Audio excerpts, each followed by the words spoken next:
حسين الطه أحد وجهاء عشائر البقارة. لا يكون مع وحدة وتراب سوريا كوطن وكشعب فهو ليس بسوري، وهم يقاتلون مع أخوتهم من باقي مكونات الشعب السوري، وهذه دعوة طائفية لا تمت للواقع بصلة. وأعتقد السوريين جربوا مثل هذه الدعوات سابقا فلم تؤدي إلا للقتل والدمار. فمن يريد أن يدعو قوات سوريا الديمقراطية للانشقاق أو لخروج بعض أبناء العشائر فليستطيع أن يقنع 10 من اللاجئين خارج سوريا بالعودة إلى ظل المنظومة السياسية الذي يدعو لها.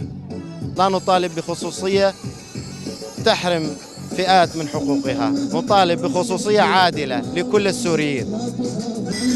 نحن عشائر ناحية الصور لا نقبل ولا بأي شكل من الأشكال البعد عن قوات سوريا الديمقراطية. سنبقى كتفا إلى كتف، واحدا دم واحد، شعب واحد، أرض واحد، بلد واحد. حياكم الله وأهلا وسهلا بكم.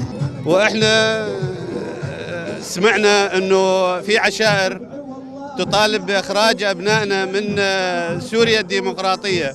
إحنا نرفض هذا الشيء، نرفضه جملة وتفصيلا، وإحنا مع كافة الطوائف ومع سوريا الديمقراطية يد بيد واحدة ضد الإرهاب وضد أردوغان ومن يتعاون مع أردوغان. أحب أنوه أن قوات سوريا الديمقراطية هي مؤلفة من جميع السوريين من جميع الطوائف، وهم مع بعض وما حدا يتخلى عن أحد بتاتا نهائيا.